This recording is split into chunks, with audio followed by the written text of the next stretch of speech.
I found my wife's boss, listed as my kid's emergency contact. I stayed silent, called a lawyer, and set them up. What followed was brutal.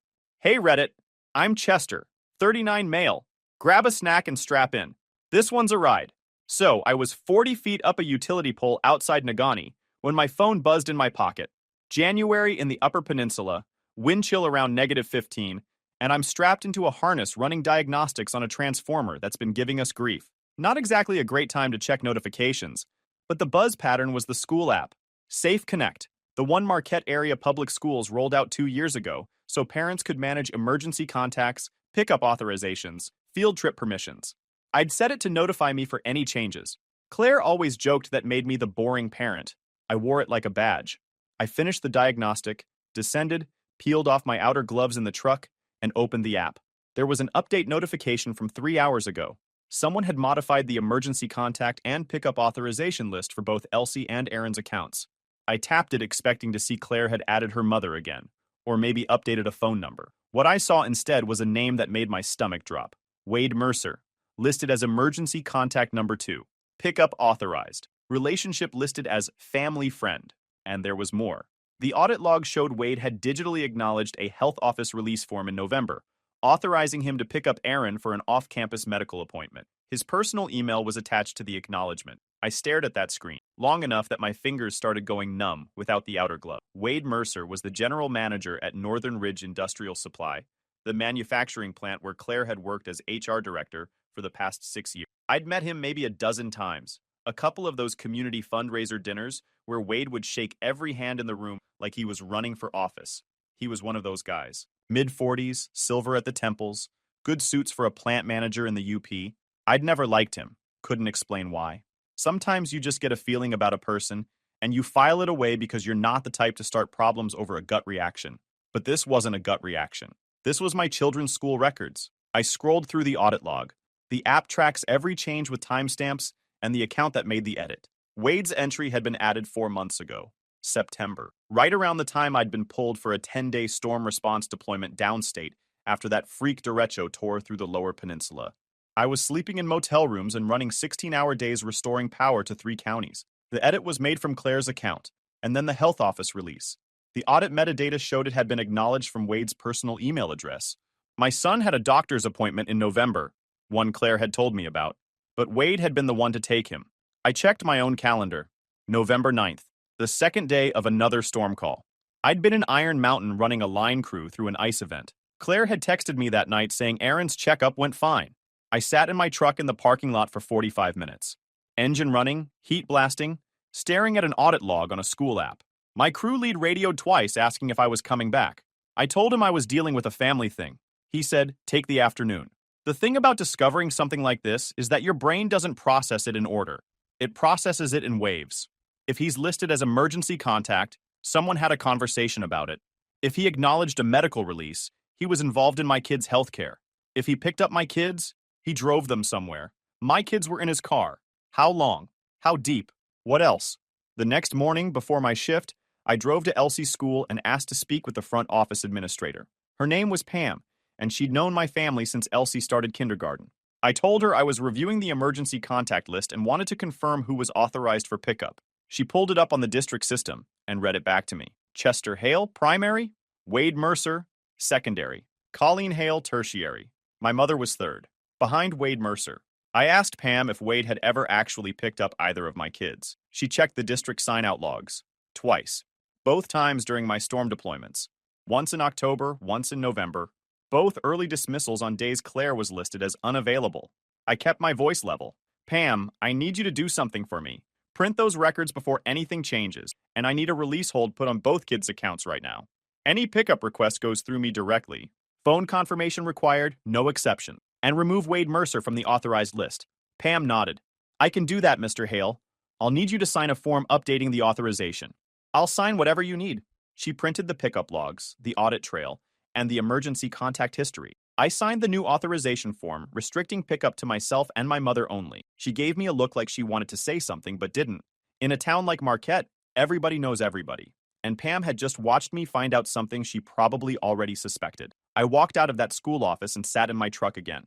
Not shaking, not crying, just sitting there with the kind of knowledge you can't unknow. The man my wife worked for had been picking up my children from school. I didn't go home angry.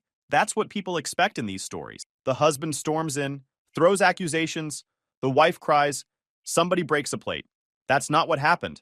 I went to work, climbed poles, ran my drone inspections on a transmission corridor north of Ishpeming, filed my reports, and drove home at 5:15 like any other Tuesday. Claire was in the kitchen. Pork chops, roasted potatoes, green beans. The house smelled good. Elsie was at the table doing math homework. Aaron was in his room. Normal evening. I ate dinner. Helped Elsie with fractions. Watched half a hockey game with Aaron. Around 9, after the kids were in their rooms, I found Claire in the living room scrolling her phone. I sat down across from her and asked one question. Why is Wade listed as an emergency contact for our kids? She didn't flinch. Instead, she tilted her head and said, "Oh, that. I added him months ago as a backup because your mom's number kept going to voicemail. He offered, and I thought it made sense since he's local and has flexible hours." Delivered like a policy explanation. Smooth. Reasonable. I said, "He acknowledged a medical release for Aaron." From his own email. Claire nodded. "You were downstate. I was in a compliance meeting that ran late. Wade was already helping with pickup that day, so I asked him to handle the appointment authorization. It's not a legal document, Chester. It's a school health office form." Every answer she gave was preloaded. She'd already thought about what I might ask and had a perfectly rational explanation sitting in the chamber. I watched her face while she talked, calm, concerned for me, like I was an employee who'd raised a valid question, and she was walking me through why there was nothing to worry about. The performance was flawless. But here's the thing about being married to someone for 15 years. You know their real face. And I knew this wasn't it. I didn't push. I said, "Okay," and went to bed. She followed 20 minutes later, slid under the covers, put her hand on my arm. I lay there staring at the ceiling and made a decision. I would not be played. Not by my wife, not by anyone.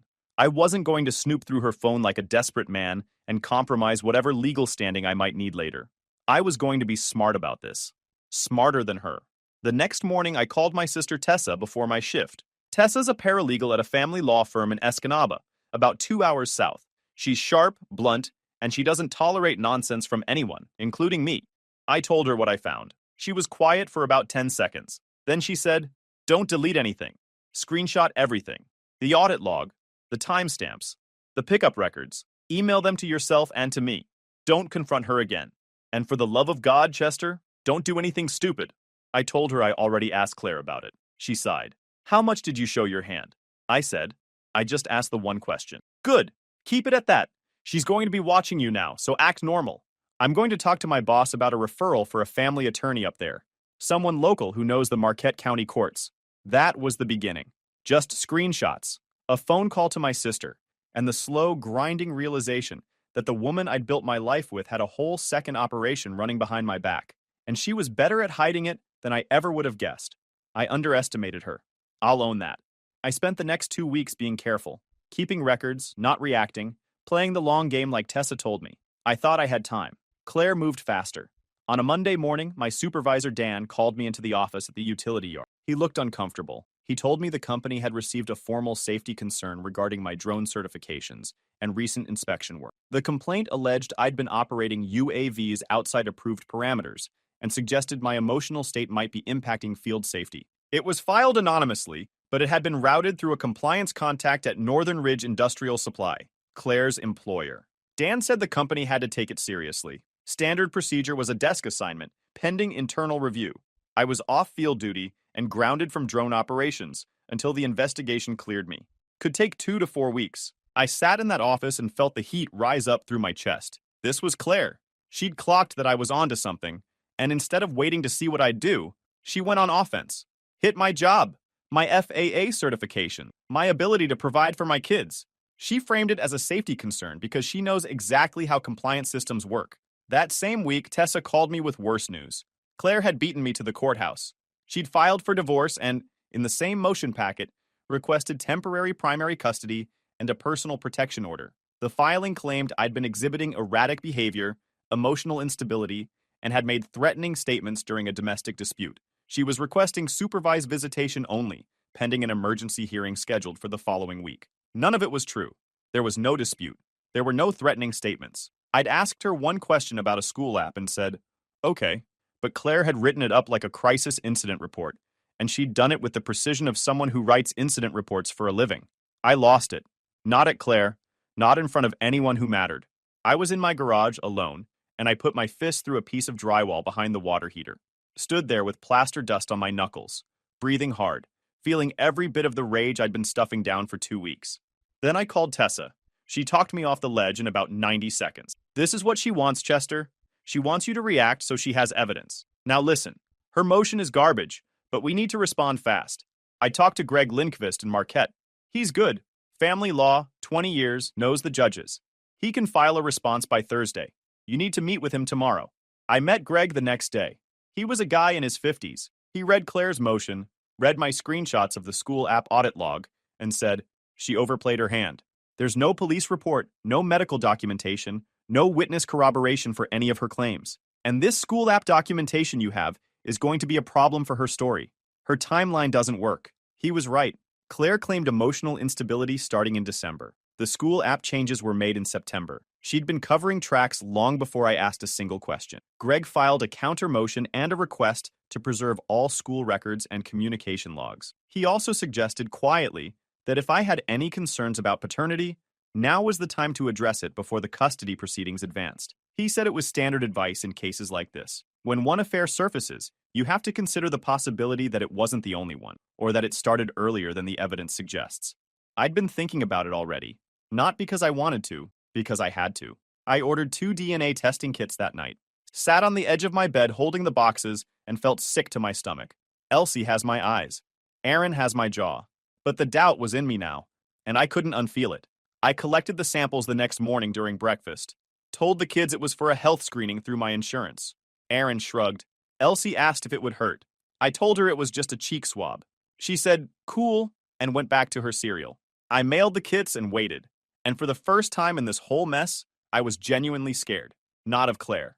Not of losing. Scared that those kids might not be mine, and that everything I'd believed about my family for 14 years was fiction. In Marquette, news travels faster than plow trucks. By the 3rd week, everybody had a version of the story. Claire and I were seen not sitting together at Elsie's basketball game. I was spotted at Greg Lindqvist's office twice. Claire was telling coworkers I was going through a mental health episode, which is a phrase designed to generate sympathy for her and suspicion toward me without saying anything actionable. The kids were absorbing all of it.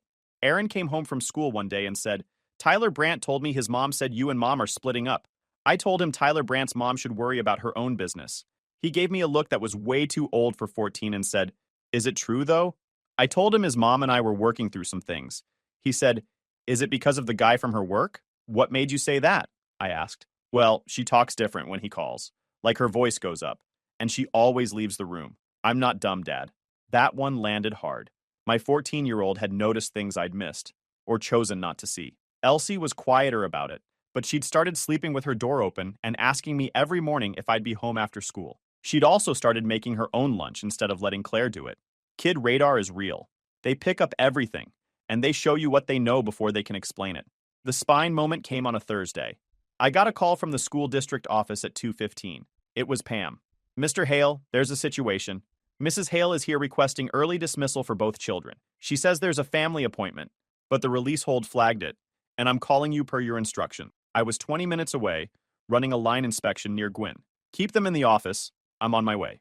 When I walked into that school lobby, Claire was standing at the front desk with her professional smile locked in place. The smile flickered when she saw me. Behind the counter, Pam and another staff member were watching. Chester, Claire said, her voice pitched for an audience. I was just picking up the kids for a dentist appointment. I didn't realize there was a communication breakdown. There's no appointment, I said. I checked with Dr. Lindgren's office this morning after Pam called me. The lobby went very quiet. Claire's smile tightened. There must be some confusion. I scheduled it last week. No, you didn't. And the release hold stays. If you want to pick up the kids, you call me first. That's how it works now. She stared at me for a long moment. I watched her calculate whether to escalate in front of witnesses and decide against it. Smart. Fine, she said, gathering her purse. We'll discuss this at home. We'll discuss it through our attorneys, I said. She walked out. Pam gave me a small nod. I signed Elsie and Aaron out myself and took them for pizza. Didn't explain why, just told them plans changed and we were having a dad afternoon instead. Aaron looked at me like he understood more than he was saying. Elsie just wanted extra cheese. It was during the fourth week that I got a phone call from an unknown number. Woman's voice, clipped and direct. Is this Chester Hale? My name is Kendra Mercer. I'm Wade's ex-wife. We should talk. I almost hung up. Tessa had told me not to engage with anyone connected to the other side without checking with her first. But something in Kendra's voice stopped me. She didn't sound friendly. She sounded like someone with a score to settle. We met at a diner off M28, about halfway between Marquette and Munising. Kendra was sharp-faced, mid-40s, no warmth in her eyes. She ordered black coffee and got right to it. She told me she'd been married to Wade for 11 years. He'd had affairs throughout. She knew about at least 3 women, all connected to his work. The pattern was always the same. He targeted women in positions where he had leverage, subordinates, or direct reports, initiated the relationship under the cover of mentorship or professional development, and maintained it by blending the affair into legitimate business activities, work trips, conference travel, company retreats at a cabin property the company owned near Pictured Rocks. I asked her why she was telling me this. Because when I divorced him, he buried me, she said. He had better lawyers, more money, and the whole town thought he was a saint. I got painted as the bitter ex. He got the house. I got a settlement that barely covered my moving costs. I'm telling you because if you're about to go up against him, you need to know what he does. And because if you win, it means I wasn't crazy. She handed me a folder. Inside were printouts, credit card statements showing paired hotel bookings, mileage reimbursement forms from Northern Ridge showing destinations that didn't match any plant business, calendar entries she'd screenshotted before their divorce that showed blocks marked NR Development Retreat on weekends that coincided with her own records of Wade being unreachable, and the company cabin near Pictured Rocks. She had the address, the booking system login her lawyer had never been able to subpoena in time, and records showing it was used regularly outside of any official company event. This isn't charity, Kendra said. If your lawyer subpoenas the right records, it all comes out. His pattern, the company's liability for looking the other way. And maybe I finally get to stop being the woman nobody believed. I took the folder, thanked her. She finished her coffee and stood to leave, then paused. One more thing. If your lawyer needs a sworn declaration about Wade's pattern, I'll sign one. And if it goes to deposition, I'll testify. But I want to be there when it happens. I want to see his face when it all comes out. I'll tell my lawyer, I said. She nodded and walked out. Not trying to be my friend, just someone with receipts and a grudge. And right then, that was exactly what I needed. Greg moved fast once he had Kendra's material to work with. He filed subpoenas for Northern Ridge's travel reimbursement records, company vehicle mileage logs, and booking records for the Pictured Rocks cabin property. He also requested calendar metadata from both Claire's and Wade's work accounts. The subpoena process wasn't instant. Wade's attorney fought every request, motions to quash, claims of corporate privilege, arguments about relevance. Each one took days to brief and schedule. The legal system runs on paperwork and patience, not anger. But the judge granted the discovery requests. The school pickup authorization, combined with the pattern allegations, created sufficient grounds. Because minor children were involved and the school records showed potential safety concerns, the judge also set an expedited hearing schedule. While the legal machinery churned, the social pressure intensified. Wade was a board member for the Marquette County Chamber of Commerce. He coached youth hockey. In a town of 20,000 people, Wade Mercer was a pillar, and I was a utility worker trying to take him down. People I'd known for years started acting different. Guys from my crew stopped inviting me to their weekend card games. One dad at Elsie's basketball told me I should get some help, and that Claire was really worried about me. A woman at the grocery store stopped me to say that Claire was such a sweet person, and every marriage has rough patches. The narrative was spreading exactly the way Claire designed it. Concerned wife, unstable husband, nothing to see here. I learned something important during that stretch. When you're telling the truth in a situation like this, nobody believes you at first. The liar has the advantage. They've had time to build the story, plant the seeds, recruit the allies. The truth is always playing catch-up, and nobody's cheering for you while you run. Then Wade tried his move. He showed up at the utility yard one afternoon, leaning against a new truck in the parking lot, waiting for me. Big smile, firm handshake offer. Chester, can we talk for a minute? Man to man? I didn't shake his hand. I stood 10 feet away with my hands in my jacket pockets and let him talk. He opened with concern, said he'd heard I was going through a rough time, said he understood how stressful marital problems could be, said there was nothing inappropriate about his relationship with Claire, that he'd only been trying to help with the kids because Claire asked. Then he pivoted to the offer. I know legal fees add up, Chester, and I know this kind of thing can get messy in ways nobody wants. What if we all just took a step back? I'll remove myself from the school contacts. Claire and I can establish some professional distance, and maybe we can all move forward without dragging this through the courts. Translation: drop it, and I'll throw you a bone. I looked at him for a long time, long enough that his smile started to crack around the edges. Then I said, "You took my son to a doctor's appointment. You picked up my daughter from school, and you want to handle this man to man?" I turned around and walked back into the yard. Heard him call my name once. Didn't turn around. That night, I called Greg and told him about the conversation. Greg said Wade approaching me directly while I was represented by counsel was a serious violation of litigation protocol. He added it to the file. The subpoenaed records started coming in over the next 2 weeks. The picture they painted was devastating. Over 3 years, Claire and Wade had taken 14 trips to the pictured Rocks cabin, none of which corresponded to any official company retreat or event. The mileage reimbursements showed Wade's company vehicle logging routes to the cabin on weekends. Claire had told me she was at HR conferences downstate. The calendar metadata showed Wade blocking identical time slots marked development planning that overlapped perfectly with Claire's conference weekends, and then the expenses. Wade had been running dinners, cabin supplies, even gas for Claire's car through his corporate card, buried in line items labeled regional operations and stakeholder development. Northern Ridge's accounting was either negligent or complicit. Either way, it was a liability bond. Greg arranged a meeting with Northern Ridge's corporate counsel, not to negotiate, to inform them that their GM had been funneling personal affair expenses through the company for years, and that the evidence was now part of a family court proceeding that could become public record. The room got very quiet after that. The DNA results came back on a Thursday. I picked up the envelope from the post office on my lunch break, sat in my truck in the parking lot of the dead mall on US 41, and opened it with hands that weren't entirely steady. Both children. Confirmed biological match to Chester Hale. Probability of paternity, 99.998%. I put my head back against the headrest and sat there for 15 minutes. The relief was physical, like a band around my chest finally loosening. Elsie had my eyes. Aaron had my jaw. They were mine. They'd always been mine. But until I saw it on paper, the doubt had been eating me alive. I'd been watching my kids over the past weeks looking for resemblances, hating myself for it, hating Claire for making me do it. That was over now. Depositions started in late February. Claire went first. Greg's questioning was methodical. He walked her through the school app entries. Claire tried to maintain her composure, but the specifics kept tripping her up. She'd claimed Wade was a casual family friend. Greg asked her to name 3 other casual family friends who had pickup authorization. She couldn't name one.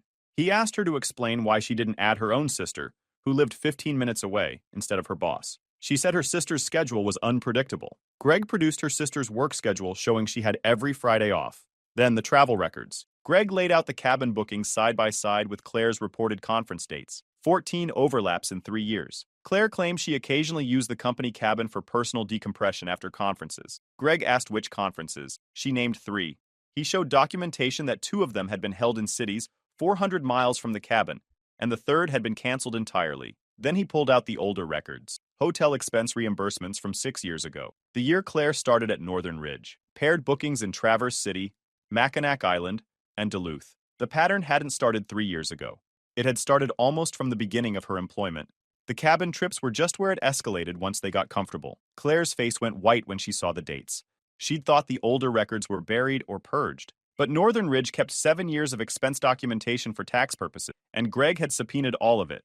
Her attorney tried to regroup during breaks, but the contradictions were stacking up faster than the explanations. By the end of the deposition, Claire's narrative had more holes than a transmission line after an ice storm. Wade's deposition was the following week. His attorney had clearly coached him to be vague and pleasant. It worked for the first hour. Then Greg introduced the expense records. Every corporate card charge, every mileage entry, every cabin booking, laid out on a timeline that synced perfectly with Claire's travel claims. But it was Kendra's sworn declaration that really rattled him. Greg read portions of it into the record, her account of Wade's pattern during their marriage, the same cabin, the same expense category tricks, the same development retreat calendar blocks. Wade's face went pale when he realized his ex-wife had provided documentation. He kept glancing at his attorney like he was waiting for an objection that never came. Wade tried the business development angle anyway. Greg asked him to identify which business was being developed during a Saturday night dinner for 2 at a restaurant in Munising. Wade said he didn't recall the specific purpose. Greg asked about 12 more entries. Wade didn't recall any of them. By the end, his attorney was doing most of the talking, and Wade's jaw was tight enough to crack teeth. Then Claire made her desperate play. The week after depositions, her attorney filed an emergency motion claiming I'd violated custody boundaries and made threatening statements to the children about their mother. The motion requested immediate temporary sole custody. Greg called me the moment he saw it. "They're panicking," he said. "This is a Hail Mary." When did this alleged violation happen? The motion claimed it occurred on a Tuesday evening when I supposedly told the kids their mother was a liar and they should refuse to see her. I checked my records. That Tuesday evening, I'd been at Aaron's basketball practice from 5:30 to 7, then home cooking dinner. Aaron's coach, 3 other parents, and a gym sign-in sheet confirmed my whereabouts. Elsie had been at a friend's house until 6:45, confirmed by the friend's mother. Claire had fabricated an event on an evening with an airtight alibi. Not because she was stupid, but because she was desperate and rushing. And desperate people make timeline mistakes. Greg filed the counter evidence within 48 hours. The emergency motion was denied. The judge added a note to the file about concerns regarding the credibility of the move-in's claims. That note was the turning point. In family court, once a judge thinks you're a liar, you're done. Claire was done. Everything collapsed on them within 6 weeks of the failed emergency motion. Northern Ridge's corporate counsel completed their internal investigation and concluded that Wade Mercer had misused company resources for personal expenses totaling over $47,000 across 6 years. The company gave him 2 options: resign immediately with a non-disclosure agreement, or be terminated for cause with the findings referred to the board, and potentially to law enforcement for fraud. Wade resigned. But in a town like Marquette, resigned fools nobody. The plant rumor mill had the full story within 48 hours, and the Chamber of Commerce quietly removed him from their board the following month. Wade Mercer didn't leave Marquette with a bang. He left with a moving truck on a gray Tuesday in April, driving south toward Lansing where his brother lived. The youth hockey team he'd coached got a form email saying he was pursuing other opportunities. The Chamber of Commerce website updated his board page to "position vacant" without any announcement. Kendra had been in the hallway the day of Wade's deposition, just like she'd promised. She didn't smile when he walked out looking 10 years older than when he'd walked in. Last I heard through Kendra, he was working as a regional sales rep for a plumbing supply company downstate. Not exactly the empire he'd built. Claire's situation was worse because she had more to lose and fewer places to hide. The custody evaluation went exactly how Greg predicted. The evaluator interviewed both of us, the kids, their teachers, and their school counselor. The report noted that I had been the consistent daily presence in the children's lives, handling school logistics, medical appointments, extracurricular schedules, and daily routines. Claire's work travel, now documented as frequently fabricated, had created extended absences that the kids had gotten used to, but the evaluator called out as checked-out parenting. The report also noted Claire's emergency motion and its subsequent denial, characterizing it as an attempt to manipulate custody proceedings through unsubstantiated claims. The evaluator's recommendation was clear: primary physical custody to me, with standard visitation for Claire. The financial side was ugly. Greg negotiated a settlement that gave me the house with Claire buying out her equity share over 3 years. I'd keep my pension. She'd keep hers. After Greg's fees, which were substantial but worth every dollar, and the cost of the DNA tests, the subpoena process, and the custody evaluation, I came out ahead, but not rich. I came out stable. The drone safety complaint against me was dismissed after a 2-week review found 0 evidence of any operational violation. My certifications were reinstated, and my supervisor Dan told me privately that the complaints rooting through Northern Ridge had raised eyebrows internally. We knew where it came from, he said. Just had to follow procedure. I was back on field duty and drone ops by mid-March. The divorce was finalized on a Wednesday afternoon in May. But the real ending happened 3 days before that, in the conference room at Greg's office. Claire's attorney had requested a final settlement meeting. Standard stuff, usually. Iron out the last details, sign the papers, be done with it. But Claire had something else in mind. She showed up looking put together. Hair done, good coat. Her attorney laid out the terms we'd already agreed to. Then Claire asked to speak directly. She looked at me across the table and said, "Chester, I want to propose something. I'll sign everything today. No more delays, no more motions, no more fighting, but I need something from you." I waited. When people ask what happened, I need you to keep it vague. Say we grew apart. Say it was mutual. Don't bring up Wade. Don't mention the school records. Don't talk about the expense investigation. If anyone asks, we just didn't work out. She paused. I'll agree to your custody terms. I'll agree to the financial split. I'll even cover an extra 15% of the legal fee. All I'm asking is that you help me keep my professional reputation intact. I'm an HR director, Chester. If this gets out the way it actually happened, I'm done in this industry. There it was. I looked at her for a long time. She held my gaze. She wasn't ashamed. You put him on my kid's emergency contacts, I said. You let him pick up my daughter from school. You told a court I threatened my own children. And you want me to protect your image. She didn't blink. I want what's best for the kids. If their mother's career is destroyed, that affects them too. Tessa, sitting behind me, shifted in her chair. I leaned forward. Here's what I'll do, Claire. I'll agree to keep the details between our attorneys and out of the press. Not for you, for Elsie and Aaron, because they don't need to read about their mother's choices. But I'm not going to lie for you. I'm not going to say we grew apart. I'm not going to call it a misunderstanding. And if anyone asks me directly, I'm going to tell the truth. You can sign the papers as written, or you can keep fighting and lose worse. Her attorney leaned over and whispered something. She looked at me like she was seeing me clearly for the first time in years. She signed the papers. Walking out of Greg's office into the May sunshine, Tessa fell into step beside me. Then she bumped my shoulder and said, "You did good." I picked up Aaron and Elsie from school that afternoon. We drove to the Presque Isle Park and sat on the rocks by the lake. "Is it over?" Elsie asked. "Yeah," I said. "It's over." Aaron turned around.